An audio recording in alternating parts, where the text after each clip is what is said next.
Huwag mong ikahiya at maliitin ang trabahong meron ka.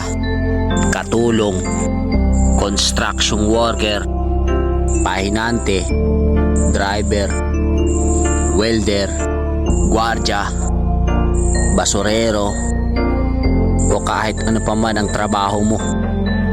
Basta kumikita ka sa malinis na paraan at wala kang inaargabyadong tao, diretso lang.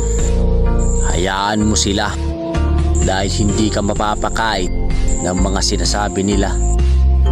Lagi mong iisipin na kaya ka nagsusumikap para maabot mo yung pangarap mo at makuha yung mga bagay na gusto mo.